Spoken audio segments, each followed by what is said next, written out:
ሰላም ፍቅርና ጤና በያላችሁበት ከናንተ ከውድ ቤተሰቦቼ ጋር ይሁን። እንደምን ቆያችሁኝ? ኢትዮጵያ ከፈለኝ ነኝ። ይህ ደግሞ የኔና የናንተ የትረካ ቤት የሆነው ዮፒ ኢንተርቴይንመንት ነው። ዛሬም እንግዲህ ለናንተ ለውድ ቤተሰቦቼ አንድ እውነተኛ ታሪክ ይዤላችሁ መጥቻለሁ። ፍትህን በራሴ ይሰኛል ርዕሱ። ሊዛ ተሾመነች ጽፋ ለንባብ ያበቃችሁ። እኛ ደግሞ እንግዲህ ለናንተ በትረካ መልክ አቅርበነዋል። እንደምትወዱት፣ እንደምትማሩበት፣ እንደምትዝናኑበትም እርግጠኛ ነን። ለዮፒ ኢንተርቴይንመንት የትረካ ቻናል አዲስ የሆናችሁ ሰዎች ሰብስክራይብ በማድረግ ቤተሰብ እንድንሆን በፍቅር ጠይቃችኋለሁ። ሰብስክራይብ ካደረጋችሁ በኋላ ደግሞ ከጎን ያለችዋን የደውል ምልክት በመጫን ትረካ ሲለቀቅ ቶሎ ቶሎ ኖቲፊኬሽን እንዲደርሳችሁ አድርጉ። ትረካውን ስትወዱት ላይክ በማድረግ ፍቅራችሁን ግለጹልን። ሐሳብ አስተያየት ካላችሁ እንዲተረክላችሁ የምትፈልጉት መጽሐፍም ካለ እንዲሁ የኮሜንት ሴክሽናችን ለእናንተ ክፍት ነው። ለወዳጆቻችሁም ሼር በማድረግ ትረካ ጋብዟቸው። የዮፒ ኢንተርቴይንመንት ቤተሰብንም ብዙ አድርጓቸው። ከዚህ በተጨማሪ ደግሞ አዲሱን ቻናላችንን ምሳሌ ታሪኮችን ሰብስክራይብ በማድረግ ቤተሰብ ሆኑ። በምሳሌ ታሪኮች እንግዲህ ሁሉ ጊዜም እውነተኛ ታሪኮች ይተረካሉ፣ ለህይወታችን ምሳሌ ይሆናሉ፣ ያስተምራሉ የምንላቸውን የእናንተን ታሪኮችን መልሰን ወደ እናንተ እናደርስበታለን። ሰብስክራይብ አድርጉ። ሊንኩን እዚህ ዲስክሪፕሽን ላይ ያስቀምጥላችኋለሁ። እንዲሁም የዮፒ ኢንተርቴይንመንት ሆም ላይ ትንሽ ከፍ ስትሉ አድራሻውን ታገኙታላችሁ። በሶስተኛ ደረጃ ደግሞ ምሳሌ ታሪኮች ብላችሁ ዩቲዩብ ላይ ሰርች ስታደርጉ ከላይ የሚመጣ የኛ ቻናል ነው። ቤተሰብ እንሁን፣ ፍቅራችንን፣ አንድነታችንን እናጠንክር። ዮፒ ኢንተርቴይንመንት፣ ፍቅር ይበልጣል ከክብር።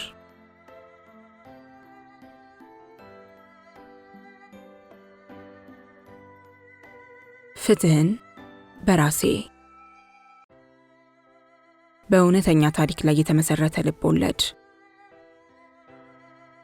ጸሐፊ ሊዛ ተሾመ። በዮፒ ኢንተርቴይንመንት ተዘጋጅቶ የቀረበ። ክፍል 1። ምስጋና የጥበቦች ሁሉ ባለቤት ለሆነው ልዑልና በመጽሐፉ ላይ እጃቸው ላለበት ሁሉ። መታሰቢያነቱ የወሲብ ጥቃት ለደረሰባቸው። መግቢያ። ውድና የተከበራችሁ አንባቢያን፣ ዳግም በመገናኘታችን ደስ ብሎኛል። መቼም በመጀመሪያ ስራዬ አሜኬላ ያደማው ፍቅር በሚለው ልቦለድ እንደተዋወቅን እርግጠኛ ነኝ። አሁን ደግሞ ፍትህን በራሴ የሚለውን በእውነተኛ ታሪክ ላይ የተመሰረተ ልቦለድ እንሆ። ስለ መጽሐፉ በጥቂቱ ካላችሁኝ፣ ፊደል ሳልመርጥ መግለጽ የፈለግኩትን በተመቸኝ አማርኛና ፊደል አስቀምጫለሁ። እነሰ መሆኑና እስከ ዘመዶቻቸው አሉ ለማለት ፈልጌ ነው።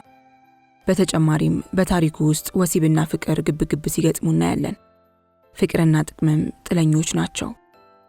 ፍቅር ሃይማኖት የግል መሆኑን አይክድም። ባለመቻል በሽታ የተጠቁም ሰዎች መፍትሄ አጥተው ሲሰቃዩ እናያለን። አረሞትንም የተጠሙ ሰዎች አሉ። የፍትህ እጦት ያሰከራቸው ደግሞ ፍትህን ፍለጋ ጦር ሲመዙ እናያለን። ሴት ወንድን ወደ ስሪያ ሜዳ እየመራች በወሲብ አለንጋ ስትገርፍ ማየትም ቀላል ነው። ሌላው የወንድ ብልት ባደፍርስ እንዲሁም የሴት ብልት በድንቅነሽ መሰየማቸውን በትህትና ገልጻለሁ። በተረፈ ውስጥ እንገናኝ ትላቸዋለች ሊዛ ተሾመ።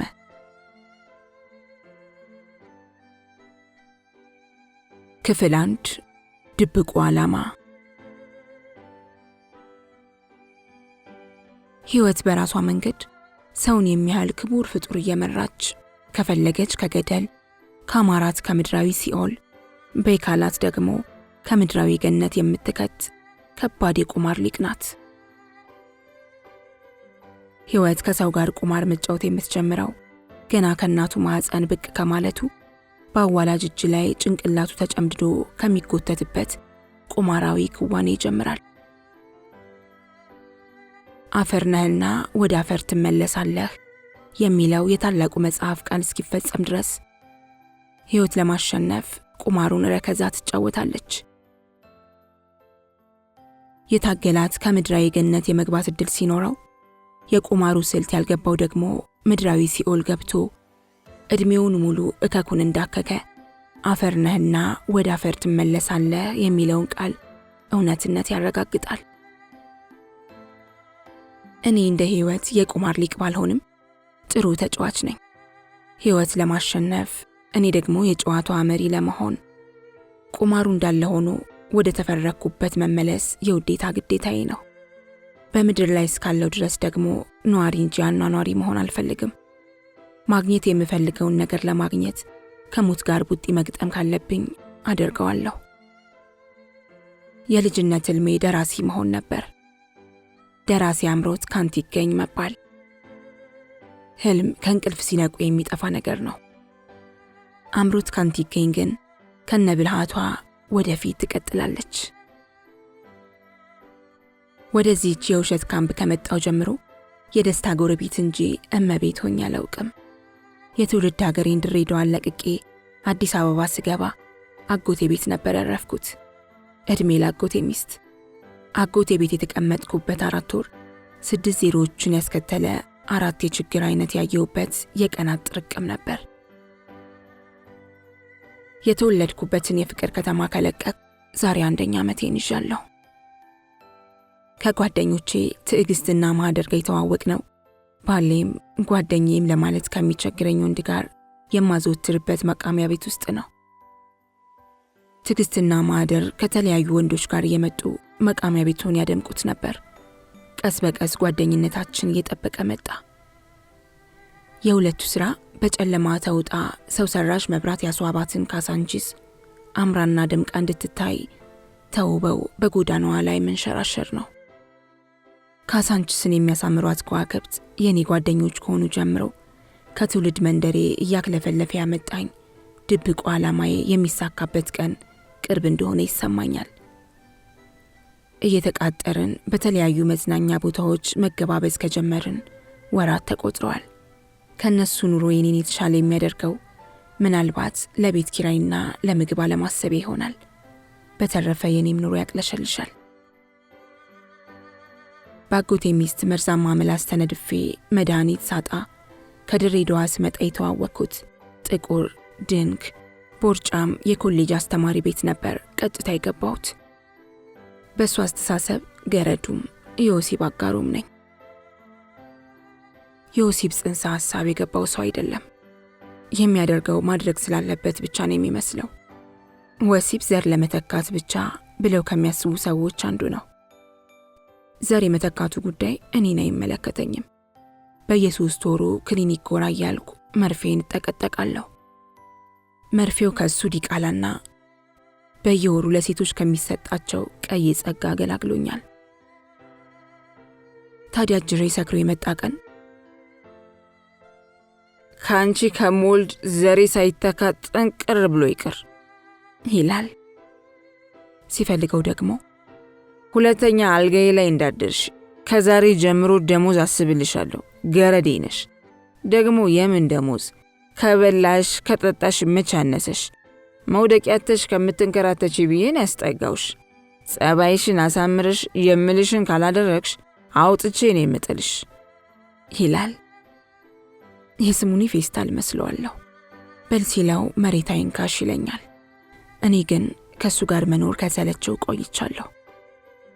አጅሬ በጣም ከመጥገቡ የተነሳ ስድቡ እንዳለ ሆኖ ቡጢ መጨበጥ ሲጀምር ደብቆ ያስቀመጠውን 2000 ብርና ሻንጣዬን ይዤ የቲጅንና የማህደርን የጭቃ ጎሬ በር አንኳኳሁ። ያገጠጡ ጥርሶች ተቀበሉኝ። በቁርጥራጭ ጨርቅ የተሞላች ስስ ፍራሽ ላይ መጋደም ልምድ የሆነ ቲጂና ማህደር እድል ቀንቷቸው ከመጡ ስንስቅ እንውላለን። እድል የጠመመ ቀን ደግሞ ከሰል መስለ ይመጣሉ። ያኔ ሰቀቀን የሚባለው የሰው ስጋ በል በሽታ ይከመርብኝና ስንቆራጠጥ እውላለሁ። አንድ የተመረቀ ሰኞ ከምሳ ሰዓት በኋላ ቦሌ ካፌ ውስጥ ቁጭ ብለን ማህደር አብሯት ስላወራው ሰሜናዊ ነጋዴ ያወራችልን ስንስቅ ከጎናችን ካለው ወንበር ላይ የተቀመጡ 2 የሚያማምሩ የውጭ ዜጎች በሳቃችን ተማርከው ወንበራቸውን እየጎተቱ አጠገባችን ተቀመጡ። ጣሊያናውያን ናቸው። ኡምቤርቶ የሚባለው ካነጋገሩ ጀምሮ እንከን አይወጣለትም። አይኖቹ መነቀል ተስኗቸው እኔ ላይ ተተክለው ቀርተዋል። ማርኮ ተብዬ ጓደኛው ደግሞ ቆንጆ ቢሆንም ቀልብ ያልወደደውም። እሱም ቢሆን ያፈጠጠው ቲጂ ላይ ነበር። ፍንጭት ጥርሷ ይሆን ወንበሩን አልፎ የተከመረው መቀመጫዋ የሳበው ነገር አይታወቅም። ለመዝናናት ወደ ኢትዮጵያ እንደመጡ አጫወቱን። ከመጡ ገና 15 ቀናቸው ቢሆንም አዲስ አበባን ከኛ ይበልጥ ያውቋታል። አገራቸው ውስጥ በጋራ ያቋቋሙት ካምፓኒ እንዳላቸው ሲነግሩን ሶስታችንም አሰፈሰፍን። የእንግሊዘኛ ቋንቋ ችግር የለብኝም። ቲጂም ደህና ትናገራለች። ማዱ እስከዚህም ናት። ከሁለቱ ነጮች ጋር በእንግሊዘኛ ቋንቋ ለረጅም ሰዓት ስናወራ ከቆየን በኋላ የቲጂን ስልክ ቁጥር ሰተናቸው ወደ ቤታችን ተመለስን። እቤት ገብተን ቀዝቃዛ ሽሮ መብላት አላስፈለገንም። እድሜ ለነጮቹ በርገር ጋብዘውን የላኩን። ቲጂና ማዱ ስራ መግቢያ ሰዓታቸው ስለደረሰ ሲታጠቡ፣ ሲኳኳሉ፣ ሲለባብሱ ቆይተው ብብቶቻቸውን ሎሚ፣ አንገቶቻቸውን የፈረደበትን የሱዳን ሽቶ ለቅልቀው ወጡ። እኔም ስሷ ፍራሽ ላይ ተጋድሜ በሐሳብ ስብሰለሰል ቆይቼ አሸለብኩ። ማክሰኞ ጠዋት ቲጂ ድል ስቃላት ተደስታ ገባች። ማዱን ግን ፊት ነስታት ስለነበር አዝናን የገባችው። ማርኮ ደውሎ ራስ ስለጋበዘን እኔና ቲጂ ልብስ ስንለካ ስናወልቅ ሰዓቱን ገፋ ነው። መጨረሻ ላይ ጀርባው ክፍት ጡት የሚያሳይ ረጅም ቀሚስ ከማደር ተውሼ ለበስኩ። ቲጂ አጭር ጥቁር ቀሚሷን ለበሰች። እኔ ብዙ መቀባባት ባይመቸኝም ቀይ ሊፕስቲክ ለከንፈሬ፣ ጥቁር ኩላ አይን ያልነፈኩትም። ቲጂ የቀለም ማስታወቂያ የምትሰራ ይመስል ፊቷን በሜካፕ አጨናንቃው ከቤት ወጣን። በኮንትራት ታክሲ ዘና ብለን የተባልነው ቦታ ደረስን። ቀኑ ቅዳሜ በመሆኑ የምግብ አዳራሹ ውስጥ በጣም ብዙ ሰው አለ። የነጭ ማዕት የአገሬን ክትፎና ጠጅ ያስገባል። ሰውነቴ የሰውን ዓይን መቋቋም አልቻለም። እግሬ ተሳሰረብኝ፣ እጄን አላበኝ። ኡምቤርቶ ወደ ተገተርንበት ሲመጣ ትንሽ ተንፈስ አልኩ። አንገቴ ስር ስሞኝ እጁን ቀጠን ያለ ወገቤ ላይ አሳርፎ ወደ ቦታቸው ወሰደን። ራቱ በሀበሻ ልብስ ባሸበረቁ አስተናጋጆች በክብር ቀረበልን። ቀይ ወይን የዘውትር ምርጫዬ ስለነበር ወይን አዘዝኩ። ቲጂ ምርጫዬን ተጋራች። በሀገራችን ባህላዊ ጭፈራና ዘፈን እየተዝናናን እራታችንን በላን። ወይኑ ገብቶ ስራውን መስራት ጀምሯል። በሆነ ባልሆነው መሳቅ ስራዬ ሆነ። ኡምቤርቶ አልጋ ላይ ሆነን ብንጫወት የተሻለ እንደሆነ በጆሮዬ ሹክ አለኝ። እንቢ ድሮ ቀረ። በኮንትራት ታክሲ ወዳረፈበት ሆቴል አመራን። መኝታ ክፍሉ እንደገባን በር መቆለፊያ ጊዜ አልነበረንም። ግድግዳው ላይ አጣበቀኝ። ፓንቴን ማን ያውልቀው? ተስገበገብና የልብሴ ጣፈንታም አሳስቦኝ ነበር። ያውም የተውሶ አይቼ የማላውቀው አሳሳም ስለገጠመኝ ይሁን ስለተመቸኝ አላውቅም። ከንፈሬን ከከንፈሩ ላይ ለማላቀቅ አልፈለኩም። ኡምቤርቶ ልዩ ነው። የውስጡን ትኩሳት በጆሮዬ ልኮ ከሙቀቱ እየቀዘፈ ትንፋሽ አሳጣኝ። በስቃዬ ረክቶ እፎይታን ሰጠኝ። ያማረ አልጋ የናፈቀው ገላዬ የወደቀበትን ሳያውቅ ነጋ። ጠዋት የማታው ሰላማዊ ጦርነት ተደግሞ ቁርሳችንን ልንበላ ወደ እንግዳ መቀበያው ስንወርድ ቲጂና ማርኮ ቁርሳቸውን እየበሉ አገኘናቸው። እኛም የራሳችንን ቁርስ አዘዝ። ቲጂ የደበራት ትመስላለች። ያልተመቻት ነገር ምን እንደሆነ ጠየኳት። ማርኮ በመቀመጫሽ ካልሰጠሽኝ እያለ ሲያስቸግራት እንዳደረ ነገረችኝ። ዘገነነኝ። የኡምቤርቶን ሰማያዊ አይኖች ወድጃቸዋለሁ። ግንባር ላይ ካልተደፋው የሚል ውብ ጸጉር ባለቤትም ነው። ሰውነቱ በስፖርት የዳበረ ነው። ቁመት ሲታደል ቀደም ብሎ የተገኘ መሆኑን ቁመቱ ይመሰክራል። ብቻ የጎደለው ነገር የለም። ማርኮ ቁመናው በጣም ያምራል፣ ግን ቅልብልብ አይኖቹን አልወዳቸውም። የሴት መቀመጫ ካላየህ አይንህ ይጠፋል የተባለ ይመስል ከሄደች ከመጣችው ጋር አይኑ ይንከራተታል። መቀመጫ የሚለው ሙሉ ስም የሚገባው ለቲጂ መቀመጫ ነው። አይን አዋጅ ላለበት ሰው ግን ቆርጠው በትሪ ቢያቀርቡለት እንኳን አይኑ ከመቅበዝበዝ አይድንም። ለነገሩ ሰውየው ጉዳዩ ከቂጥ ላይ ስለሆነ አይፈረድበትም። ዳግም እንደምንገናኝ ተስፋ እያደረግን እኔና ቲጂ ተሰናብተናቸው ወደ ቤታችን ተመለስን። እቤት ስንገባ ማህደር አመዱን የጣለ ከሰል ላይ አፉ የተሸራረፈ ጀበና ጥዳ ሲጋራዋን ታቦላለች። ነጩ የኒኬል ሳህን ላይ የተደረደሩት 4 አሮጌ ሲኒዎች እንዳልተቀዳባቸው ይመሰክራሉ።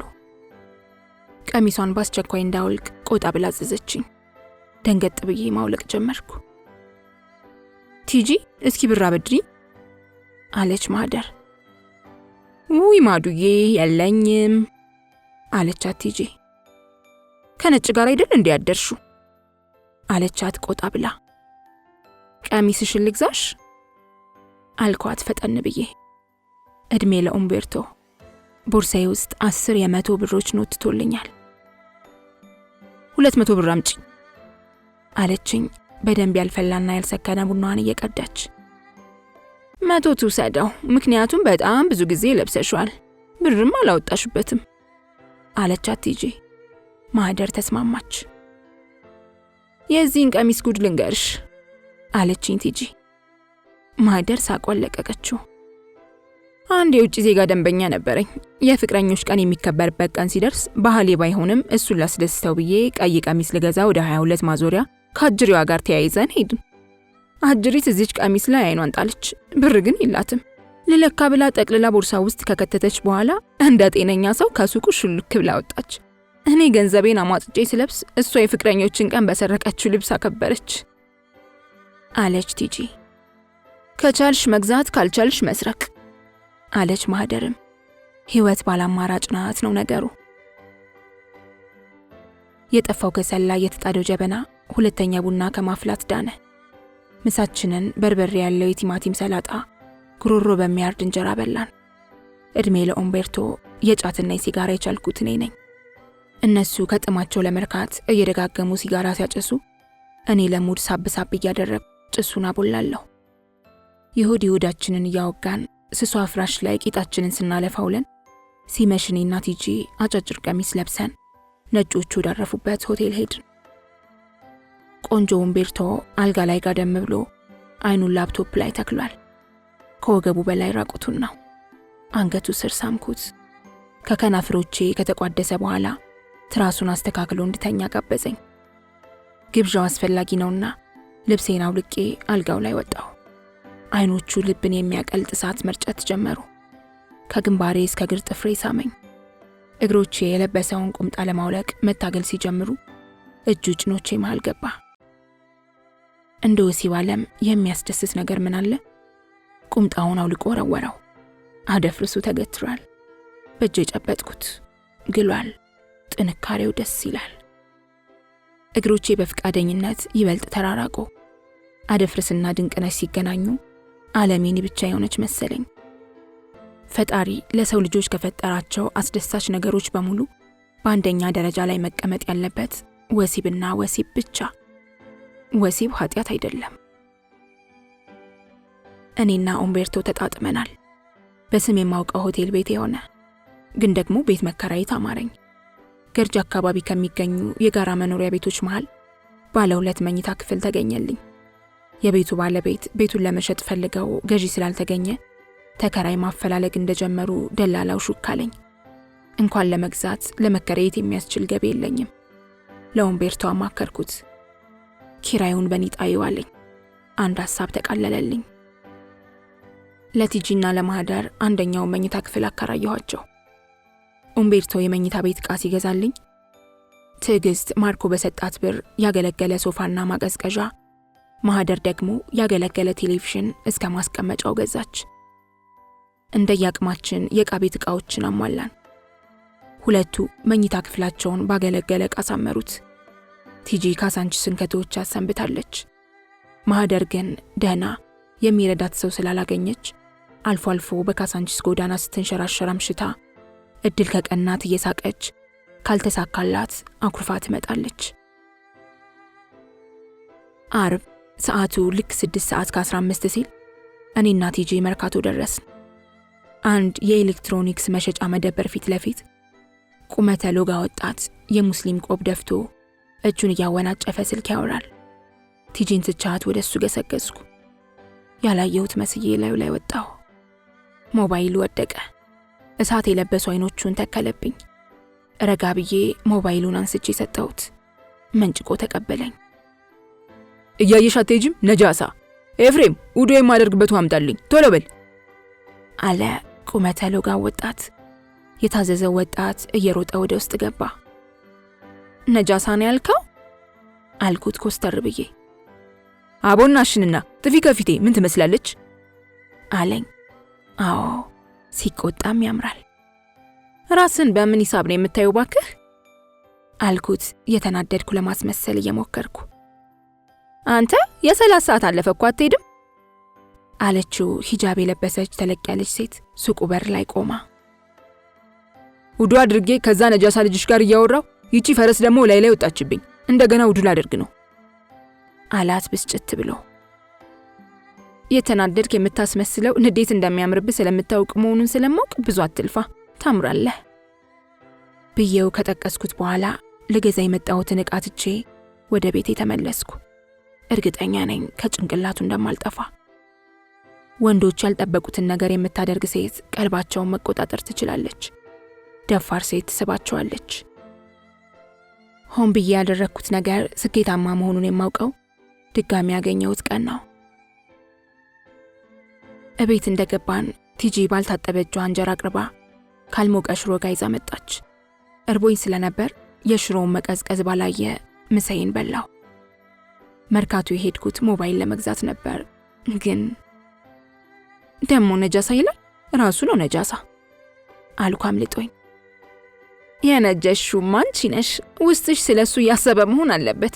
መቼም በጤናሽ ሰውየው በሌለበት ከመሬት ተነስተሽ አትሳደቢ አለች ቲጂ። ማን ነው አለች ማህደር አሰፍስፋ። አንዱ ጢባራ አስቀያሚ አልኳት። አስቀያሚ አይተሽ አታውቂም ቲጂ ተውረገረገች። ቆንጆማ ቆንጆ ነው፣ ግን ደግሞ አስቀያሚ ነው። አመሻሹ ላይ ሞባይሉን ለመግዛት 22 መዞሪያ ያሉትን ሱቆች ስንጎበኝ ቆይተን ቀልቤን የሳበውን ባለ ካሜራ ሞባይል ገዛን። ቀን መርካቶ ያገኘሁት ወጣት እየተንጎማለለ እኛ ወዳለንበት ሱቁ ገባ። ምርጥ አጋጣሚ። ከባለ ሱቁ ጋር ሞቅ ያለ ሰላምታ ተለዋወጡ። የት ነው የማውቃት ብሎ ነው መሰለኝ ትኩር ብሎ ተመለከተኝ። ቀን ያየኝ በቱታ ነበር። በሰዓቱ የለበስኩት ደግሞ የሰውነቴን ቅርጽ የሚያጎላ ልብስ ነው። ብዙ ካሰላሰለ በኋላ አገኘኝ። ሞጥ ሟጣ አለኝ። አንተ ደንበኛዬን አታስቀይምብኝ አለ ባለ ሱቁ። ደሞ አሁን ምን ይሁን ነው የምትለው አለችው ቲጂ። የቀኑ ጢባራም ይሄ ነው አለች ማህደር አይኗን ጎልጉላ። አብዲ ይባላለሁ። ጢባራም ነው አለችሽ አለ ሳቅ ብሎ። ማህደር ይባላለሁ። ማዱ ብለህ ብትጠራኝ ደግሞ ደስ ይለኛል። በጣም ታምራለህ፣ ጢባር ሲያንስህ ነው አለችው እየተቅለሰለሰች። አመሰግናለሁ ማዱ አላት ኮራ ብሎ። እኔ ደግሞ ሚካኤል ይባላለሁ። ለምን ሻይ ቡና አንልም? የሞባይልሽን አጠቃቀም በዛው ባሳይሽ ደስ ይለኛል አለኝ ባለሱቁ። ግብዣ ይናቅም፣ እኔ በበኩሌ ተቀብያለሁ አለች ማህደር አብዲ ላይ እንደተጣበቀች።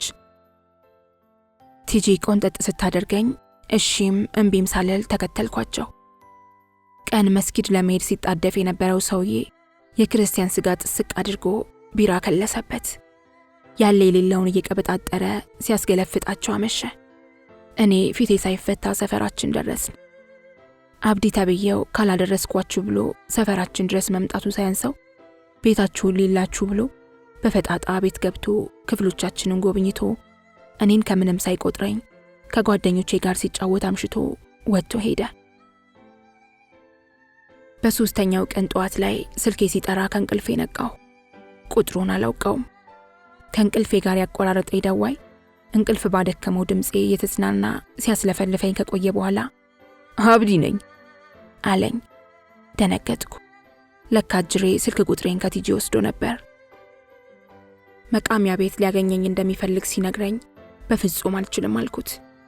በስንት ልመና ሐሳቤን አስቀየረኝ። መጀመሪያም ቢሆን መለመን ፈልጌ እንጂ መች እሱን ማግኘት ጠላው።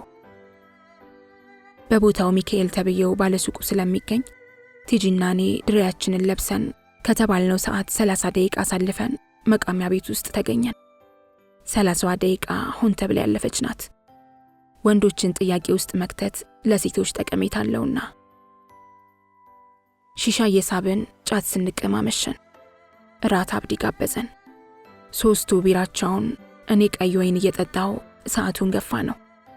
ቲጂና ሚካኤል አልጋ ይዘው አደሩ። አብዲ የንደር ጥያቄ ካፉ አላወጣም። ቢጠይቀኝም እሺ እንደማልለው እርግጠኛ ነበርኩ። ግን ሁለታችንም አብሮ የማደር ፍላጎት እንደነበረን አይኖቻችን ይመሰክሩ ነበር። ቤቴ ስንደርስ አንገቴ ስር ስሞኝ ወደ ቤቱ ሄደ። አብዲ የለኮሰውን እሳት ለማጥፋት ልብሴን ቀያይሬ ወደ ኡምቤርቶ ከነፍኩ።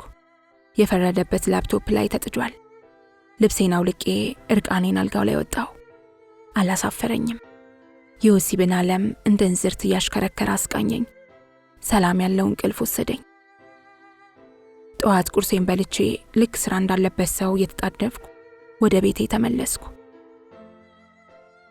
ቤቴ ስገባ አብዲ ሳሎን ቁጭ ብሎ ከማደር የሚፈስለትን ወሬ ይቀዳል። ተናደድኩ። መናደድ ሳይሆን ብቻ ጥሩ ስሜት አልተሰማኝም።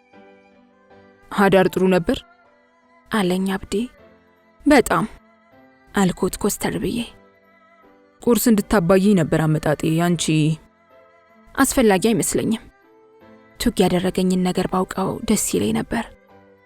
እኔ አባልቼዋለሁ አለች ማህደር እጁን እየዳበሰች። አመሰግናለሁ የኔ ቆንጆ አላት እጇን እየሳመ። ድርጊታቸውን ላለማየት አይኔን መሬት ላይ ተክዬ ልተኛ ተጫወቱ አልኳቸው። ቁጭ ብለሽ ነው እንዲያደርሹ አለኝ ከተቀመጠበት ተነስቶ እጆቹን ኪሱ ውስጥ እየከተተ። መልስ ሳልሰጠው መኝታ ክፍሌ ገብቼ በሩን ጠረቀምኩት። ማስታወሻዬን ከትራሴ ስር አውጥቼ ትናንትናዬን ሞነጫጭሬ ትንሽ ጋደም አልኩ። ግን ልቤ ሳሎን ነበር። በሩን ከፍቼ ጭንቅላቴን አሾለኩ። ማዱ ብቻዋን ናት። የምትምገውን ሲጋራ ቀምቻት 2 ስቤ መለስኩላት። እኔ አብዲን ወድጄዋለሁ፣ አንቺስ አለችኝ። እሱ አንቺን ካለ ተናግሬ ሳልጨርስ ቲጂ ከተፋለች። ማህደር ወደ ቲጂ ዞረች። ጅናባሽን ለቅለቅ ብለሽ ምሳስሪ፣ ተረኛ ነሽ አለቻት። ቤቱን ስናጸዳም ሆነ ምግብ ስናበስል በተራ ነው። የቲጂ ተራ ደረሰና ፍርፍር ሰርቶ ለማቅረብ 1 ሰዓት ፈጀባት። በዘይት የተጥለቀለቀ የድርቆሽ ፍርፍር ከበላን በኋላ እንዙር የሚል ሐሳብ ከማህደር ፈለቀ። 3ታችንም ቀይ ቀሚስ ለበስን። ቦርሳችንና ጫማችንም ቀይ እንዲሆን መረጥን። ሁሉ ነገራችንን በቀይ ቀለም አስውበን ሜካፕ ላይ ተለያየን። እኔ ብዙም የሜካፕ ተጠቃሚ አይደለሁም። መቀባት ካማረኝ አይኔን በጥቁር እርሳስ ኩዬ ከንፈሬን በቀይ ሊፕስቲክ አደምቀዋለሁ። ቲጂና ማህደር በጣም ሜካፕ ያበዛሉ። ጸጉራቸው ላይ የሚቀጥሉት የዊግ አይነት መብዛት፣ የቀለሙ ማስጠላት። ቦሌ ከሚገኙ ካፌዎች ውስጥ ለጠበሳ የሚመቸውን ቦታ መረጥን። ለማህደር እጅ ኪሱን የሚያስረክብ ለማዳ ሞራ ካገኘን ብለን እንጂ እኛስ ችግር ደህና ሰንበት ካልን ዘግይተናል። ችግር ተጣብቆ አለቅ ያላት ማህደር ከሁለታችን በእድሜ ታንሳለች። እኛ 20ዎቹ ውስጥ ስንሆን እሷ ገና 19 ዓመቷ ነው። የቀይ ቆንጆ ናት። እንደሷ የሚያበሳጨኝ ሰው የለም። ግን በጣም ወዳታለሁ። የዋህም ስለሆነች ታሳዝነኛለች። ቲጂን መግለጽ አስቸጋሪ ነው። ልቧን ማግኘት የማይሞከር ነገር ነው። ጨዋታዋን በጥርሷ ነው። የጸየም ቆንጆ ናት። የገባንበት ካፌ በሰው ተጨናንቋል። ባዶ ቦታ ስላገኘን ቡና የሚጠጡ 2 ወጣት አሞራዎች ጋር ተዳበልን። አንደኛው ቀኝ ጆሮ ላይ ዳይመንድ መሰል አርቲፊሻል ለጥፏል። ጸጉሩ በቢጫ ቀለም የተለወሰ ነው። የሚያምሩ ትናንሽ አይኖቹን እያንከራተተ ከንፈራሙ ጓደኛው የሚፈትልለትን ወሬ እየኮመኮመ የሚያማምሩ ጥርሶቹን ብልጭ ያደርጋል። ዛሬ የፍቅረኞች ቀን ነው እንዴ? አለ ከንፈራሙ። ተሳስተሃል። ቀይ ልብስ የሚወድ ዛር ስላለብን ነው በቀይ ያሸበረቅ ነው አልኩት። የአንቺ ዛር ለየት ይላል መሰለኝ አለ ባለ ቢጫ ጸጉር። እንዴት አልኩት ፈገግ ለማለት እየሞከርኩ። ሁለቱ የተቀቡት የሚያብረቀርቅ ኖራ የሚመስል ሊፕስቲክ ነው። የአንቺ ከንፈር ግን በቀይ ሊፕስቲክ ያበደ ነው አለ ከንፈራሙ አይኑን ከንፈሬ ላይ ተክሎ። ባለ ቀሚስ ብቻ ሳይሆን ባለ ሊፕስቲክም ነው ለማለት ፈልጎ ነው አለ ባለሎቲዮ ጥርሱን ላመል ብልጭ አድርጎ። ግን ማንን በል አለች ማህደር ከንፈራሙ ፈጠን ብሎ። እኔ ኃይላይ፣ እሱ ደግሞ ሰለሞን አለ። እኔ ማዱ፣ እሷ ኤሚ፣ ጥርሰ ፍንጭቷ ደግሞ ቲጂ። ታምራላችሁ፣ በተለይ ባለሎቲዮ። ማህደር ትቅለበለባለች። ሰሌ ሕፃኑን እንጂ በጣም ያምራል አልኩ። ሆ በሉን ልሂድ ብሎ ሰለሞን እየተጣደፈ ከካፌው ወጣ። ሴት አትመስጠውም፣ ጌ ነው ማለቴ ግብረ ሰዶማዊ፣ እርሱት በቃ አለ ኃይላይ እንደማፈር ብሎ። ይህን የመሰለ ቆንጆ፣ ቆይ ምን አይነት እርካታን የሚሰጠው አልኩት። ጌዎች እኮ ቆንጆች ናቸው አለች ማዱ። አፈር ያስበላውና መግደል ነበር አለች ቲጂ። በ1,000 ብር ነው አሉ የተበሳው። ደሞ እኮ የደና ቤተሰብ ልጅ እኮ ነው። ቤተሰቦቹ ጌ መሆኑን ሲያውቁ ከቤት አባረሩት። አሁን መተዳደሪያው ቂጡ ነው አለ ኃይላይ ያንገሸገሸው። ወንዶች መቀመጫቸውን ተበስተው ካለቁ ብር ሳይሆን ወንድ ፍለጋ ስደት እንጀምራለን። ቲጂና ማህደር ተጠቃቅሰው ተነስተው ሄዱ። ኃይላይ ስለ ሰለሞን ጓዳ በሰፊው እንዲተርክልኝ ፈልጌ ነበር። አጅሬ ግን ትረካውን በሌላ ቀን እንደሚቀጥልልኝ ቃል ገብቶ ስልክ ቁጥሬን ጠየቀኝ። ሰጠሁት። ኃይላይ ሎተሪ እንደወጣለት ሰው እየተፍለቀለቀ ተሰናብቶኝ ሄደ። ኃይላይ ከሄደ በኋላ ብቻዬን ስቁለጨለጭ ቲጂ የወንዱንም የሴቱንም አይን እንደ ማግኘት የሚስበውን መቀመጫዋን እያገላበጠች መጣች። ፊት ለፊታችን ተቀምጠው አፍላፍ ገጥመው የሚያወሩት ጥንዶች እጮኛሞች መሆናቸውን አስታውሳኝ ወንዱን ባይኗ ልሳ ቀድማው ሽንት ቤት እንደጠበቀችውና እንደተከተላት ነገረችኝ። አሰፈሰፍኩ። ወንዱ ሽንት ቤት ይዞኝ ገባ። ከዛ ሳመኝ። ከዛ ከንፈሩ ሲጣፍጥ። ከዛ ሰው ይመጣብናል ብለን ፈራን። ከዛ ስልኩን ሰጠኝ። ከዛ መጣሁ፣ ግን አቆምኩበት አለችኝ ቲጂ አይኗን እያስለመለመች። ብታቆሚበት ምን ዋጋ አለው? እጮኛውን አትድለኛ አልኳት። ነገ ማርኮ ካልደወለልኝ ያገኘውና ወንድነቱ ይፈተሻል። እናንተ ልብስ ሰርቄ መጣሁ ብላ ማህደር የሰረቀችውን ልብስ ቦርሳዋን በቀጭኑ ከፍታ ሳየችን። አመዴ ቡና አለ። ቶሎ ሂሳብ ከፍለን ከካፌ ወጣን። የልብስ ሌባዋ ሄኖክ የሚባለው ስንጥር ፍቅረኛዋን አፍቆኛል ብላ ከኛ ተለየችን። እኔና ቲጂ ወደ ቤት ተመለስን። ቴሌቪዥን ስናይ አምሽተን ልንተኛ ስንል ቲጂ ስለ አብዲ አንስታ ስትነዘንዘኝ ቆየች። ሀብታም ነው፣ ደረቱ፣ ቁመቱ፣ መልኩ፣ ሀበሻነቱ ይወድሻል። ደግሞ ጋጩ ማህደር ልትቀድምሽ ነው ያላለችኝ ነገር አልነበረም። ሲደክመኝ ትቻት መኝታ ክፍሌ ገባሁ። በሩን ቆልፌ መብራቱን ካጠፋው በኋላ ትራሴን አቅፌ ትናንትናዬን በሐሳብ መነጽር አየሁት። አመመኝ። ትናንትናዬ ያመኛል። ግን አማርረውና አምላኬን በጸና ተመስገን እላለው መልሼ እንደገና ብዙ የሰው ፍጡር እንደዚህ ነውና አይደል ያለችው አስቴር አወቀ። ቀኑ ስንት ነው? ማን ነው? ወሩስ? አላውቅም። ግን አዲስ ቀን ነው። አማናው ለኝ ብዬ ነው ካልጌ የወረድኩት። ምግብ የማብሰሉም ሆነ የቤቱ ጽዳት የኔ ተራ ነው። ቤቱን አጸዳድቼ እንደጨረስኩ ማህደር እየተውላከፈች ገባች። ሰዓት የማይፈጅ ቁርስ ከጦስኝ ሻይ ጋር ለሶስታችንም አቀረብኩ። በደቂቃ ውስጥ ፊታችን የቀረበው ሳህን አላየሁም አለ። የሶስታችንም ሆድ ቢሆን መቻየው አለ። ምሳ መስራት ጀመርኩ። ሽንኩርት ስከትፍ ያፈሰስኩትን እንባ ለአንድ ወገኔ ቢረጨው ሐዘኔ መሪር መሆኑን ይገልጽልኝ ነበር። ምሳው ከደረሰ በኋላ ገሌን በቀዝቃዛ ውሃ ለቅለቅ ብዬ ምሳ ቀረብኩ። ምሳው ከሚጣፍጥ ወሬ ጋር ተበላ። ከሰዓት በኋላ ማዱ አስኮ የምትኖረው እህቷን ለመጠየቅ ሄደች። ቲጂ ጋሽ ከዛን ለማግኘት ታጥባ ታጥና ወጣች። እኔ አንድ መጽሐፍ አዟሪ መንገድ ላይ ካልገዛሽ ብሎ ሲጨቀጭቀኝ ደስ እንዲለው ብዬ የገዛሁትን የትርጉም መጽሐፍ እንዳይደብረኝ ብዬ ማንበብ ጀመርኩ። ቀስ በቀስ ታሪኩ እየመሰጠኝ መጣ። ብዙ ገጾችን አነበብኩ። ለነገሩማ በልጅነቴ አባቴ ቤት ሳይኖር ድሮ ያስቀመጣቸውን የትርጉም መጽሐፍት ከትምህርት ቤት መልስ እየተደበቅኩ አነብ ነበር። ወደ ልጅነቴ ተመለስኩና አመመኝ። ያለፈው ሕይወቴ ለአሁኑ ሕይወቴ ጉልበት መሆኑን አልክድም፣ ግን ያመኛል። እኔ አሁን ማሰብ ያለብኝ ስለ ድብቁ ዓላማዬ ነው። በሩ በኃይል ሲንኳኳ እንባዬን አብሼ ከፈትኩ። ያልጠበቅኩት ሰው አብዲ ቲጂ ቤት መሆኔን ደውላ እንደነገረችው ነገረኝ። ሳልፈልግ አስለፈለፈኝ፣ ሳልፈልግ አሳቀኝ። አመሻሹ ላይ እራት ሊጋብዘኝ ወደ ታወቀ ሬስቶራንት ይዞኝ ሄደ። የቦታው ድባብ ደስ ይላል። አብዲ ምላሱን ቆልፎ ባይኑ ነበር የሚያናግረኝ። እራቱ እንዳለቀ ፍቃዴን ሳይጠይቅ መኪናውን እያሽከረከረ ሀያት ወደሚገኘው መኖሪያ ቤቱ ይዞኝ ከነፈ። ግቢውን የሚጠብቁለት ሸምገል ያሉ ሰው የተቀበሉን በፉከራ ነበር።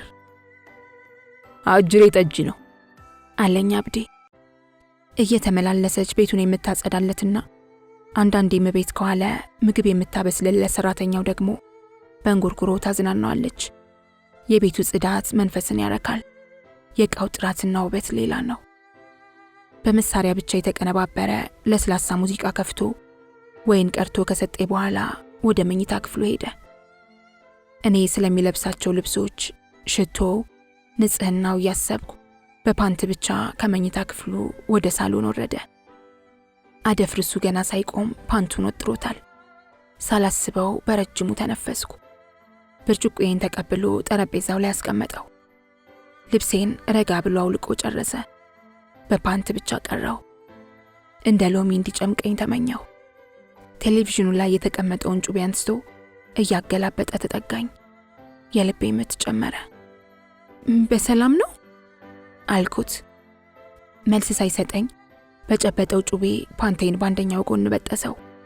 አይኖቹን አየኋቸው። አቅም አነሰኝ። የአንደኛውን ጎን ደገመው። ፓንቴ መሬት ላይ ወደቀ። ጩቤውን ቦታው መልሶ ይስመኛል ብዬ ስጠብቅ አንገቴ ስር ተቀብሮ ጠረኔን ከማገ በኋላ ፓንቱን አወለቀ። አደፍርሱ ከእንቅልፉ ነቅቶ የሚንጠራራ ጎረምሳ መስሏል። ምራቄን ዋጥኩ። የሴትን ባይሆን ዝናብ ያሳደገው አላውቅም። የፈረንጅ ጽድ የመሰለ ጸጉር ደረቱ ላይ ተጋድሟል። በቸኮሌት የቆዳ ቀለም የተሸፈነ ገላ አለው። ስመኘው የነበረው ደረተ ሰፊ ቁመተ ሎጋ ቀብራራ የሀበሻ ወንድ ፊት ለፊቴ እርቃኑን ቆሟል። ህልም እንዳይሆን ተመኘው። አደፍርሱ ከመወጠሩ የተነሳ የፈጠጠ ወፍራም ደም ስር ተጋድሞበታል። ኦ ምራቄን ዋጥኩ። ወገቤን ስቦ ደረቱ ላይ ለጠፈኝ። አይኔን ጨፍኜ ጠረኑን ማኩት። ሰላም አለው። በስዕል ደረጃ ጭንቅላቴ ውስጥ የተቀመጠው የአዳም ዘር ነፍስ ዘርቶ ወገቤን ይዞ ቆሟል። እንደ እንቁላል አልተጠነቀቀልኝም። በሰፊ መዳፉ ጡቴን እየጨመቀ እያገላበጠ ጋለበኝ። ዓለም መዳፌ ውስጥ የተቀመጠች መሰለኝ። ህልሜን እውን ሆኖ አየሁት። መንጠባረር ሲያንሰው ነው። ከሳሎን መኝታ ቤት፣ ከሶፋ አልጋ፣ ካልጋ መሬት እንደ እንዝርት ሲያሽከረክረኝ አደረ። ረፋዱ ላይ አሪፍ ቁርስ ሰርቶ ቀሰቀሰኝ። እየተሰራረቅን እየተያየን የቀረበውን ቁርስ ቀምሰን ወጣን። ሰፈር አድርሶኝ ወደ ስራው ሄደ። መኪናው ከዓይኔ እስኪሰወር ድረስ ግን ተገትሬ ነበር። ቤቴ እንደገባው ለጓደኞቼ ቀደዳይን ጀመርኩ። ጉዴ ፈላ። ሰው ሲፈጠር የሆነ ነገር አይጎላውም። ኤምዬ ፍቅር እንዳይዝሽ አለችኝ ቲጂ። ምናልባት ጸባይ ሊጎላ ይችላል አለች ማህደር። ወሲብ ላይ ከተመቸኝ ስለ ጸባዩ አልጨነቅም። አሁን ኡምቤርቶን እንዴት ልታደርጊው ነው አለችኝ ቲጂ። አልገባኝም። አንገትሽን በመስታወት ይው አለች ማዱ። አንገቴ በልዟል። አላገኘውም።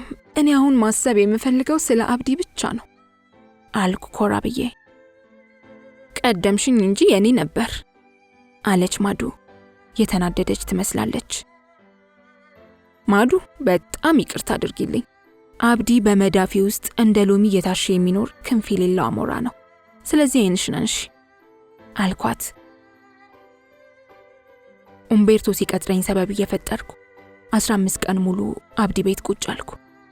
ጠዋት ላይ ሱቁ ደረስ ብሎ እስኪመጣ ተጣጥቤ ቁርሴን በልቼ አልጋ ውስጥ ጠብቀዋለሁ። ይመጣል። አልጋ ውስጥ ስንለኳኮስ ስንነድ እንውላለን። ሴሰኞች መሆናችንን ያለምንም ምስክር አምነን ተቀብለናል። አንዳንዴ እኛ ሳንሆን ወሲብ ራሱ ይቆጣጠረንና ገደብ የሌለው ብልግና ስንፈጽም እንውላለን። ኡምቤርቶን ትቼ ኑሮዬን መምራት ለእኔ አስቸጋሪ እንደሆነ ስለተረዳው ይሆን አብዲን ስለጠገብኩት አላውቅም ለምን እንደሆነ ወደ ቤቴ ተመልሼ የበለዘ አንገቴን ቫዝሊን እየቀባው 5 ቀን ሙሉ አከምኩት። ኡምቤርቶ ክፍለ ሀገር ወንድሜን ለመጠየቅ መሄዴን ስለሚያውቅ የፈጠርኩትን ውሸት አሳማኝ ለማድረግ ክፍለ ሀገር ያለው አጎቴ ስለሞተ ለቅሶ መድረስ አለብኝ የሚል ሁለተኛ ውሸት ፈጥሬ አብዲን ተሰናብቼ ወደ ሐዋሳ ሄድኩ። ኡምቤርቶ ጋር ደውዬ ሐዋሳ መጥተህ ካላየሁህ በናፍቆት መሞቴ ነው አልኩት። ሶስተኛ ውሸት እየከነፈ መጣልኝ። በሰበቡ ሐዋሳን ተዋወቅኳት።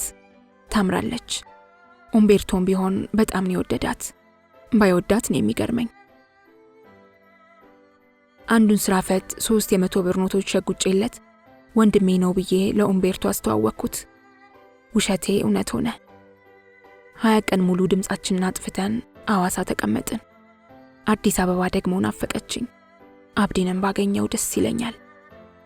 ሐዋሳን ተሰናብተን ሸገር ከሰዓት በኋላ ደረስን። እሱ ወዳረፈበት ሆቴል፣ እኔ ወደ ቤቴ ገባሁ። የእንኳን ደህና መጣችሁ የራት ግብዣ እንዳለብን ኡምቤርቶ ደውሎ ነገረኝ። አልፈለኩም ነበር፣ ግን ጋባዥ ማርኮ ስለሆነ ቲጂን ለማስደሰት ስል ግብዣውን ተቀበልኩ።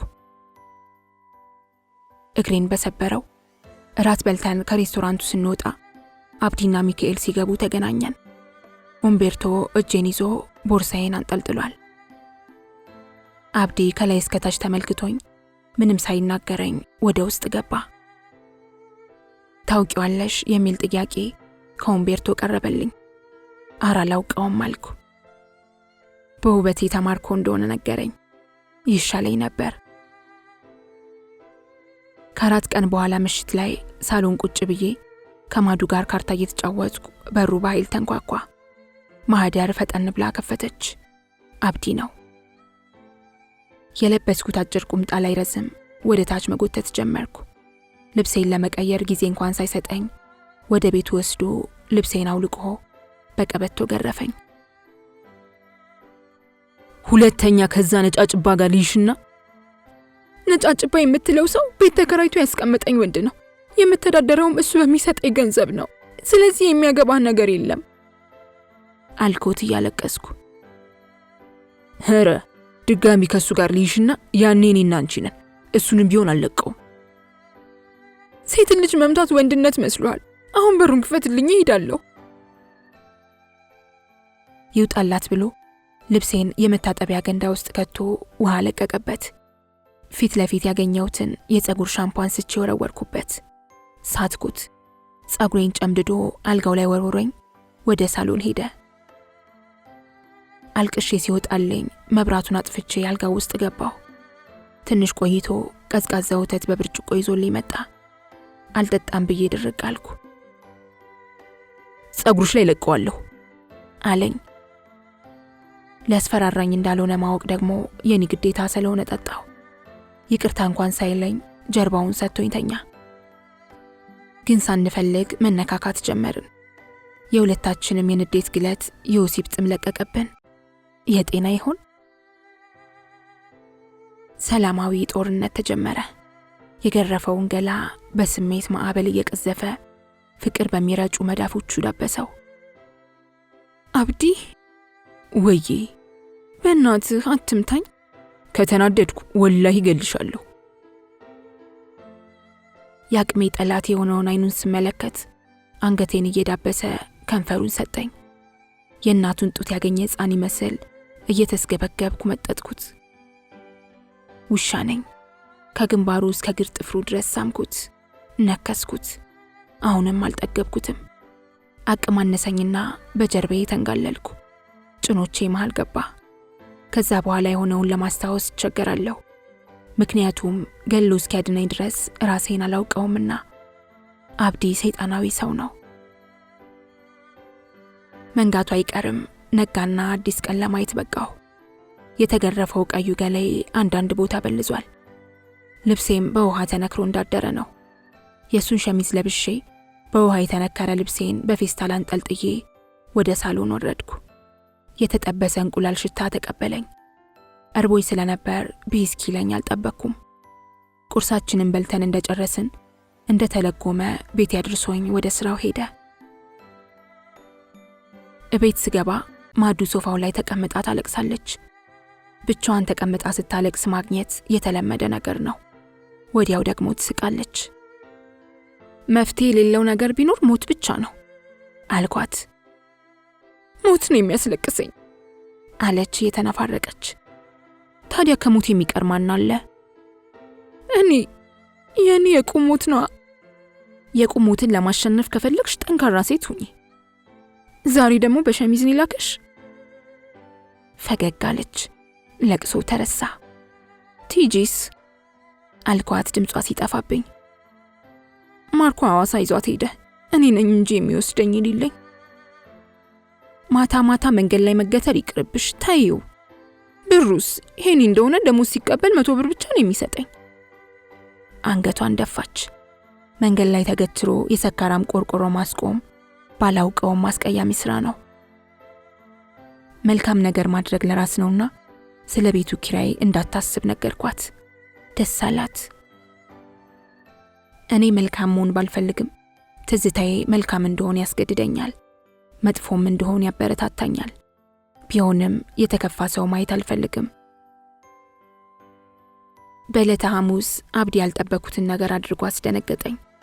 ከሰፈሬ ብዙም ሳይርቅ ሱቅ ተከራይቶ ሊቀጥረኝ መሰለኝ። ግን ለኔ በስጦታ መልክ ያበረከተው መሆኑን ሲነግረኝ ማልቀስም መሳቅም አምሮኝ ነበር። ከኡምቤርቶ ለማራቅ የተጠቀመበት ዘዴ መሆኑም ገብቶኛል። ከሱቅ ጎን ያለው የልብስ መሸጫ ሱቅ ባለቤት አዜብ የምትባል ስራ ያጣች ዘመድ እንዳለች ስትነግረኝ በሷ ተያዥነት ቀጠርኳት። ማን ይታሰራል? የአብዲ ዓላማ እኔን ከኡምቤርቶ መለየት ቢሆንም አልተሳካለትም። በቂ ምክንያት ሳይኖር ሲሳይን መገፍተር ሞኝነት ነው። ኡምቤርቶ በሚሰጠኝ ገንዘብ ደግሞ የመቃሚያ ፍራሽ እስከ ትራሶቹ ገዛሁ። ቦርሳዬ ከቀይና ከቢጫ ብር ሌላ አያውቅም ነበር። አሁን የአረንጓዴ ብሮች ማጠራቀሚያ ሆኗል። የኔና የህይወት ቁማር ጨዋታም ይቀጥላል። ዛሬ በጠዋት የተነሳሁት እንግዶች ስለሚመጡብኝ ነው። የኔ በጠዋት ከረፋዱ 4 ሰዓት ላይ ነው። ወገቤ እስኪበጠስ ቤቴን አጽድቼ አብዲ ከጅቡቲ ባስመጣልኝ መስከት ያጠንኩት። ቡና ቀራርቤ አረንጓዴ አበባ ጣል ያደረገበት መደቡ ጥቁር ድሬ ያለብሼ ጸጉሬን ጀርቤ ላይ በተንኩት። ያንተከተኳትን ሽሮ በቁራሽ እንጀራ ከቀመስኩ በኋላ ቡናውን መቁላት ስጀምር ሰለሞንና ኃይላይ በጋዜጣ የተጠቀለለ ጫት ይዘው ገቡ። ቡናውን ቆልቼ ስጨርስ ሰለሞን ካልወቀጥኩ ብሎ ሙቀጫ ውስጥ የጨመርኩትን ቡና ይዞ ወጣ። የሴት ስራ ስለሚወድ ነው። ለነገሩ ሴት ነኝ ብሎ አይደል ያስበሳው አለ ኃይላይ። ቡና መውቀጥን የሴት ስራ ያደረገው ማን ነው? ማህበረሰቡ። ሰለሞን ጥሩ ልጅ ይመስላል፣ በዛ ላይ ያሳዝናል። ይሄ ምኑ ያሳዝናል? የሲኦል ዲቃላ። ሰሌ ሲመጣ ወሬ ቀየርን። ኃይላይ በትክክል ሰለሞንን ይጠለዋል። ቡናው እንዳበቃ መሃላቸው ተቀምጬ ኃይላይ አጤርራ እያደረገ የሚሰጠኝን ጫት ጉንጬ ውስጥ እየወተፍኩ የማያቋርጥ ወሬውን ቀዳለሁ። ሰሌ ብዙም አያወራም። የጫቱን እንጨት የሚሰባብሩት ረጃጅም ጣቶቹ ያምራሉ። ኃይላይ መጸዳጃ ቤት ሲገባ ጠብቄ የሰሌ ሞባይል ከፍራሹ ላይ አንስቼ ወደ ሞባይል ደወልኩ። ዘመድ መሆን አይቻልም? ኧረ ምን ጣጣ አለው ደሞ ተናግሮ ሳይጨርስ ኃይላይ ሲመጣ ዝም አለ። እንዳታዋራት የተባለ ይመስላል። ሰሌ ዝምታ ወርቅ ነው እያለ ነው አልኩ፣ ጨዋታ የፈጠርኩ መስሎኝ። እንደ ሴት መሽኮርመምና መቅለስለስ አሁን ያመጣው ጸባይ ነው አለ ኃይላይ። ፍቅረኛህ ደህና ናት አልኩት ወሬ ለመቀየር። የማን የኔ አለዋልሽ እንዴ? ኃይላይ ተንተባተበ። አንተን የመሰለ ቆንጆ እንዴት እስከ ዛሬ ኖረው? አንቺ ፍቅረኛ እንድትሆኚ ነው የምፈልገው። አስበኸዋል? የ19 ዓመት ጎረምሳ ተናግሬ ሳልጨርስ አቋረጠኝ። ጭንቅላቱ የ10 ዓመት እድሜው የ40 የሆነ ሰው ነው የምትፈልጊው? ዝም ትላለህ እንዴ? ነው የቀባጠርክላት ነገር አለ ብሎ ሰለሞን ላይ አፈጠጠ። እንቢ ካለች መጫኑ ሰሌ መልሶ ዝም አለ። ውይ የኔ ቆንጆ፣ እኔ እንኳን ጓደኛ አለኝ። ባይሆን እህትነቴን ከተቀበልክ ዝግጁ ነኝ አልኩት ትከሻውን እየዳበስኩ። ኃይላይ አልተዋጠለትም። ጫቱ ሲያልቅ ትንሽ ተጫውተው ወጥተው ሄዱ። ምርቃኔ ሳይጠፋ ቶሎ ቶሎ ብዬ ቤቱን ካስተካከልኩ በኋላ የምሽት ዜና ለመመልከት ቴሌቪዥን ከፈትኩ። የሴቶች ጉዳይ፣ ለሴቶች ሴቶቻችን፣ የአፍሪካ ፖለቲከኞች ወንበራቸውን ለማጠንከር የሚጠቀሙበት ባዶ ቃል። በሩ በኃይል ተንኳኳ። ውስጤ በደስታ ፈነደቀ። በኃይል ማንኳኳት የአብዲ አንዱ መለያ ነው። እየሮጥኩ ከፈትኩለት። መርቅነሻል፣ ከማን ጋር ነው ስትቅሚ የነበረው አለኝ። ከሰው ጋር ተኮሳተርኩ። መቼም አውሬ ስጋ ትቶ ጫት አልጀመረም። አታውቃቸውም? ያ አላህ፣ ንገሪኝና አላውቃቸውም ልበልሽ። አፈጠጠብኝ። ኃይላይና ሰለሞን እና ሰብለና ስርጉት ዘባረኩ። ኃይላይ፣ ሰለሞን፣ ስርጉት፣ ሰብለ አሰላሰለ። አልኩ እኮ ጭቅጭቅ ስለምትወድ ነው እንጂ። አትንደቅደቂ። ገላመጠኝ። ማዱና ቲጂ ውጪ ስለሚያድሩ እኔ ግዴታ እቤቴ ማደር ነበረብኝ። አብዲ ግን አልተዋጠለትምና በሬን ቆልፌ ተከተልኩት። ሰፈራችን ካለው የክርስቲያን ስጋ ቤት 1 ኪሎ ስጋ ገዝተን ወደ ቤቱ ሄድን። እንደገባው የሚጣፍጥ ጥብስ ሰራው። ግማሹን ለግቢው ጠባቂ ከ2 ቢራ ጋር ሰጣቸው። ቤተ ክርስቲያን መሳም የሚገባቸውን ሽማግሌ ጠጅ አድርጓቸዋል። ጠጅ ሳይቀር እየገዛ ያመጣላቸዋል። እሳቸውም እያቅራሩ ግቢውን ይጠብቃሉ። እሱ ቢስሚላ፣ እኔ በስመአብ ብለን መብላት ጀመርን። መጀመሪያ የተገናኘን ቀን ውዱ ስታደርግ የነበረው መስጊድ ለመሄድ ወይስ ሰጋጅ ለመምሰል አልኩት ትዝ ብሎኝ። አርብ ነው፣ ለኔ ስትል መስጊድ ሂድና ስገድ ብላ እናቴ ቆብ ገዝታልኝ መጣች። እሺ ብዬ ውዱ አድርጌ እንደጨረስኩ ውጪ ያለው ወንድሜ ደወለልኝ። ከሱ ጋር ሲጨቃጨቅ አንቺ መጣሽና ወጣሽብኝ። ብሽቅ ነው ያልኩት። እሺ። ከዛም በኋላ ቢሆን እናቴ ደስ እንዲላት መስጊድ ሄድኩ ብዬ ሌላ ቦታ ቆይቼ ሰው ከሰላት ሲመለስ ወደ ሱቅ ተመለስኩ። ስራው ግን ጸጽቶታል። ሰው መስላቸው ነው የሚደክሙት። ድሬዳዋ ያለው እኮ አንድ ቀን ከመስጊድ ቀርቼ አላውቅ። አሁን ማን ከለከለህ? አሁንማ እድሜ ላንቺ ለየልኝ። እኔን ደግሞ ከቤተ ክርስቲያን ማን ይሆን ያስቀረኝ? ሴት ልጅ የቤቷን ዕቃ ማሟላት በጣም ደስ ያሰኛታልና አብዲ እንዲሽ ከሱቅ አምጣልኝ አልኩት። እምቢ አለኝ። እንደማይጨክንብኝ ስለማውቅ አልለመንኩትም። የበላንበትን እንኳን ሳናነሳ እጃችንን ታጥበን እሱ እስኪ እኔ ወይን ቀድቼ ወደ መኝታ ክፍሉ ሄድን። አብዲ ልብሱን አውላልቆ ላፕቶፑን አብርቶ አልጋው ላይ ተቀመጠ። ንቀት ነው? አዎ አለኝ ላፕቶፑ ላይ እንዳቀረቀረ። ከወይኔ እየተጎነጨው በሞባይል ያነሳሁትን የኡምቤርቶን ፎቶ ማየት ጀመርኩ። አብዲ ትንሽ ቆይቶ ላፕቶፑን ሲያጠፋ ፈጠን ብዬ ሞባይሌን አጥፍቼ ወደ መጸደጃ ቤት ገባሁ። ጥርሴን ቦርሼ ስመለስ ሞባይሌን ይነካካል። ደግነቱ ስልኬ ባለ ቁልፍ ነው። ስላልፈለገ ነው እንጂ አስከፍቶ ጉዴን አይቶ ሲቀጠቅጠኝ አድር ነበር። መጸዳጃ ቤት ገብቶ ገላውን ታጥቦ እስኪወጣ ልብሴን አውላልቄ በፓንትና በጡት መያዣ ጠበቅኩት። እርቃኑን ጸጉሩን አነስ ባለች ፎጣ እያደረቀ መጣ። ፓንትና ጡት መያዣሽን አውልቂና ጣይ። አንተ ምን ትሰራለህ አልኩት። ጭንቅላቱን እየነቀነቀ ጡት መያዣዬን አውለቀው። እጁን ወደ ፓንቴ ሲሰድ ፓንቴን ያስኩበት። ሁለቱንም እጄን ቆነጠጠኝ። ፓንቴን ለቅቄ እጄን ማሸት ጀመርኩ። ምን ነው ያዡ እንጂ አለኝ ከመሬት የሚደባልቁ አይኖቹን ተክሎብኝ። ፓንቴን በሁለቱም ጎን በእጁ በጠሰው። መማታት ፈልጓል። ያ እንዳይሆን ደግሞ ጸባይኛ ሆንኩ። እሱ የፈለገው የሚንቀጠቀጡ ከናፍሮቼን በጣቶቹ መነካካት፣ ሲቃ የተሞላበት ልመናዬን መስማት። ምክንያት ቢያጣ የታችኛው ከንፈሬን ነከሰኝ። በጣም አሞኛል፣ ግን እንባዬን ዋጥ አደረግኩት። ጀርባውን ሰጥቶ ይተኛ፣ እኔም ጀርባዬን ሰጥቼው ተኛው። 30 ጊዜ ይገላበጣል። እንዳልሰማ ዝም። ቀስ በቀስ እንቅልፍ ወሰደን። ጠዋት ቀድሞኝ ተነስቶ ቁርስ አቅርቦ ቀሰቀሰኝ። ተጣጥቤ ቁርስ አብረን ከበላን በኋላ ምንም ቃል ሳይተነፍስ እቤት ያደረሰኝ። ቤቴ ማንም ስለሌለ ይደብራል። የአስቴር አወቀን ካሴት ለቴፖ አጉርሼ ውብ ድምጿን እየሰማው አልጋዬ ላይ ጋደም ብዬ አዳሬን ማስታወሻ ላይ ያሰፈርኩ። ሰዓቱ ነጎደ። ያደረ ሽሮ መብላት ስላልፈለግኩ ዘይትና በርበሬ መትቼ በእንጀራ ጎረስኩ። የበላሁት እንዲሰራ በረንዳ ላይ ቆሜ አላፊ አግዳሚውን ትንሽ ከተመለከትኩ በኋላ ልገባ ስል ቲጂ እየተጣደፈች ቀድማኝ ገባች። ተከተልኳት።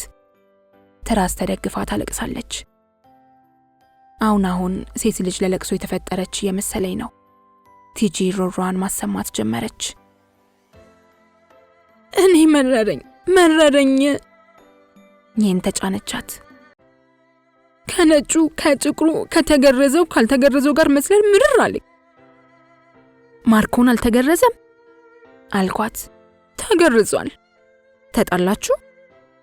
እኔ የተጣላሁት ከራሴ ጋር ነው። ለምን?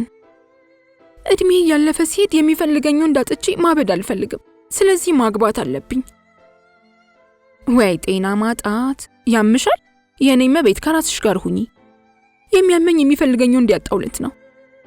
ማርኮ አግብቼ ይዤሽ እሄዳለሁ ብሎኛል ብለሽ ስትበጠረቅ ያልነበር? በመቀመጫ ካልሰጠሁት አይወስደኝም። ታዲያ ምን ችግር አለው? እሺ ግን አገርህ ከገባው በኋላ በይውና ከዛ ላሽ ትያለሽ። እኔ አሁን የእውነት መኖር ነው የምፈልገው። የእውነት የሚወደኝ የእውነት አብሮኝ የሚኖር ወንድ እፈልጋለሁ። እኔም አልዋሻውም። በኦሪት ዘፍጥረት ጊዜ የቀረ ነገር እየተመኘሽ እኮ ነው ከራስሽ ጋር የምትጣየው። ምን አለ ያኔ በተፈጠርኩ ኖሮ። ከወንድ መጠበቅ የሚገባሽን 2 ነገሮች ብቻ ልንገርሽ፣ ወሲብና ገንዘብ። ትዳር፣ ፍቅር የሚባሉ ነገሮች የሴት ልጅ የውድቀት መጀመሪያና መጨረሻ ናቸው። ቲጂ መውለድም ያምራታል።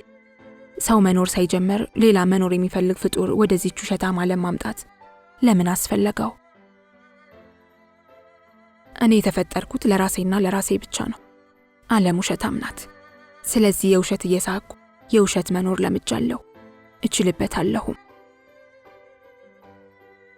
አብዲ ከሱ ሌላ ወንድ ቀሚሴን እንዳይገልበው ሱቅ ከፈተልኝ። የወሲብ ጥሜን ለማርካትም ታጥቆ የተነሳ የወሲብ ጌታ ነው። ግን እኔ ወሲብም ሆነ ብር ጠግቤ አላውቅም፣ መጥገብም የለብኝም። ኡምቤርቶ እንደሚለው ከሆነ ከኔ ፍቅር ይዞታል። እኔ ፍቅር አላውቅም። ስለ ፍቅር የማውቀው የ3 ፊደላት ጥርቅም መሆኑን ብቻ ነው። ለቤት ኪራይና ለአንዳንድ ነገሮች ይሁንሽ ብሎ ቦርሴ ውስጥ ከማስቀመጥ ቦዝኖ አያውቅም። ወሲብ ላይ አብዲን መሆን ባይችልም የሙሉ ወንድነት ማዕረግ አያሳጣውም። ሁለቱም ያረኩኛል። ግን ለአብዲ ለምን እንደማደላ ለሐኪም አላማከርኩም። በሁለቱ ብር በሁለቱ ወሲብ የውሸት እየሳኩ የእውነት እቀበላለሁ። አሪፍ የቁማር ተጫዋችነቴን ማዕረግም ከፍ አደርጋለሁ። የእጄ ሰዓት እንደኔ ካልዋሸች ከምሽቱ 1 ሰዓት ትላለች። ጥቁር ጠባብ ቦዲ በረዥም ሰፊ አረንጓዴ ጉርድ ለበስኩ። ከሰውነቴ ጋር ተጣጥሟል። ጸጉሬን ሙጥጥ አድርጌ ካስያዝኩ በኋላ ተረከዘ ረጅም ጥቁር ጫማዬን ተጫምቼ የአቴን መቁጠሪያ የሚመስል አረንጓዴ አንገት ጌጥ አንገቴ ላይ አጠለቅኩ። ጥቁር ቦርሳዬን አንጠልጥዬ ከወጣሁ በኋላ ቦርሴ ውስጥ ከማስቀምጠው ሽቶ አንገቴ ስረጨው። ብሬን ይጭነቀው። ቆሜ ታክሲ መጠበቅ አልፈልግም። ኮንትራት ታክሲ ይዤ ወደ ሜክሲኮ ሄድኩ። ኡምቤርቶ በቦታው ቀደም ብሎ ተገኝቷል። ፊት ለፊት ካለው ጠረጴዛ ላይ የኮካ ጠርሙስ እያገላበጠ እሳት የሚተፉ አይኖቹን የተከለብኝ ሰው ደግሞ አይኔ ካልተሳሳተ አብዲ ነው። ልቤ ደረቴን ፈንቅሎ የሚወጣ መሰለኝ። ወደ ማን መሄድ እንዳለብኝ አላውቅም። ኡምቤርቶ የቆምኩበት ድረስ መጥቶ አቀፈኝ። አብዲ ምንም ሳይናገር ወጥቶ ሄደ። በተመሳሳይ ሰዓት በተመሳሳይ ቦታ እንዴት ሊገናኙ ቻሉ? ስልኬ ጮኸ። አብዲ ነው። እየፈራሁ አነሳሁት። ከ10 ደቂቃ በኋላ ቤትሽ ባላገኝሽ ለሚፈጠረው ነገር ተጠያቂ አልሆንም። የኡምቤርቶ ሕይወት በእጅሽ ናት። ስልኩ ተዘጋ። መሄድ አለብኝ። ወንድሜ ወደ አዲስ አበባ ሲመጣ የመኪና አደጋ ደረሰበት ብለው ነው የደወሉልኝ አልኩት ለኡምቤርቶ። አብሬሽ ሄዳለሁ ብሎ ከተቀመጠበት ተነሳ። አይሆንም ሳይታወቀኝ ጮኩበት። 8 የ100 ብር ኖቶች ሰጠኝ። የያዝኩት ይህ ብቻ ነው፣ ካነሰሽ ደውይልኝና ያለሽበት ቦታ ድረስ እመጣለሁ፣ ራስሽን ጠብቂ ያለኝ። ኡምቤርቶ አሳዘነኝ። እቅፍ አድርጌ አንገቱ ስር ስሜው ከሬስቶራንቱ ወጣው። የያዝኩት ኮንትራት ታክሲ መሃል መንገድ ላይ ቀጥ ብሎ ቆመ። የተሰጠኝ ደቂቃ እያለቀ ነው። ታክሲው ተጎርጉሮና ተገፍቶ በስንት መከራ ጉዞ ጀመረ። ቤት የደረስኩት ከተሰጠኝ ደቂቃ አሳልፌ ነበር። አብዲ ከቲጂ ጋር ቁጭ ብሎ ጣቢያ እየቀያየረ ቴሌቪዥን ያያል። ኤሚዬ ዲሽ ተገጠመልን፣ ዲቪዲ መጥቶልናል፣ በይ ዛሬ በደንብ ስጩ አለችኝ ቲጂ። አብዲ እንደ ቆምኩ እጄን እየጎተተ ወደ መኪናው ይዞኝ ሄደ። እቤቱ እንደገባን የሳሎኑን በር ቆልፎ ቁልፉን ይዞ ወደ መኝታ ክፍሉ ሄደ። ምን ሊያደርገኝ ይሆን እያልኩ ስንቆራጠጥ በፓንት መጣ። አብዲ እራት ልንበላ ብቻ ነው የተገናኘ ነው። አፍሽን ዘግተሽ ልብስሽን አውልቂ። ልብሴን አውልቄ በጡት መያዣና በፓንት ቀረሁ። እሱንም አውልቂ። አወለኩ። ገንዘብ ስለሌለኝ ነው አልሽ፣ ሱቅ ከፈትኩልሽ። ያም አይበቃሽም ብዬ ብር ከመስጠት አልተቆጠብኩ። አሁን ደግሞ ምን ፍለጋ ይሆን ከኡምቤርቶ ጋር የምትገናኘው? ምንም ማለቴ እራት ልጋብዝሽ ስለ አቋረጠኝ። አሁንማ ምን እንደጎደለሽ በሚገባ አውቄዋለሁ። እየጎተተ ወደ መኝታ ክፍል ወሰደኝ። እባካችሁ አድኑኝ እያልኩ በልቤ የጠራኋቸውን ታቦቶች ብዛት አሁን አላስታውስም። አልጋው ላይ ሲወረውረኝ የትራስጌው እንጨት ጭንቅላቴን መታኝ። ትንሽ ድምፅ የሚባል ነገር እንኳን ብሰማ እገልሻለሁ። ጭኖቼን ፈልቅቆ የተገተራ ደፍርሱን ሰነቀረብኝ። አይ አብዲ ስሞት አሳመምከኝ አለቀስኩ። አንድም ባንዳ ላይ ዋጫት። አመመኝ። ዋጫት። እንዲህ እያሳመመሽ ይሆናል ከሱ መለየት ያልቻልሽው ብዬ እኮ ነው። አይ እሱ አያሳመመኝም። ታዲያ ምን ፍለጋ ነው? እራት ልበላ። ያ አላህ አትዋሽኝ። አንገቴን ነከሰኝ። አብዲ በማርያም ተወኝ። አልተውሽም። በስስት ተመለከተኝ። አንገቴ ስር ተሸጉጦ ከቆየ በኋላ በስሱ ነከሰኝ። አንቺን መተው አለመቻሌ ደግሞ ያናድደኛል። አደፍርሱን ቀስ ብሎ መዘዘው። ግን እመነኝ እኔና እሱ እራት ለመብላት ሳላስበው አደፍርሱን ሰነቀረብኝ። አይኖቹ እባክሽ አትዋሺ የሚሉ ይመስላሉ። እጆቹ ጡቶቼ ላይ አርፈዋል። ልግደልሽ? ግደለኝ አልኩት ከልቤ። እፈራለሁ። ለምን? እኔም እንዳልሞት። ከወገቡ በታች ያለው እንቅስቃሴ እርጋታ የተሞላበት ነበር። አንድ ጥያቄ ጠይቅሻለሁ፣ ግን እንዳትዋሽኝ። አብዲ ሙት አልዋሽህም። እራት በልታችሁ አብራችሁ ልታድሩ ነበር አይደል? ውሸት ለኔ እውነት ነው። አብዲ ሙት አልነበረም። የግራ ጣቶቼን ይዞ ወደ ኋላ አጠፋቸው። አይ አንተ አይ አብዲ ማልኩ እኮ እኔ ልጮህ ነው። እሺ አዎ ልናድር ነበር። አደፍርሱን ግማሹን ከመዘዘው በኋላ በኃይል ከተተው። አመመኝ። ግን ደግሞ ለውጣው አለኝ መቅለጤን አይቶ። አታውጣው አልኩት ይበልጥ ወደሱ እየተጠጋው። ይበልጥ እንዲጠጋኝ፣ እንዲያሰቃየኝ፣ እንዲነክሰኝ እየፈለግኩ። አደፍርሱን መዞ ጀርባውን ሰጥቶኝ ተኛ። እሺ እኔስ ይቅርብኝ፣ ለራሱ ሲል ብንጨርስ ቆይ ምን አለበት? አፌን በትራሱ አፍኜ ጮኩ።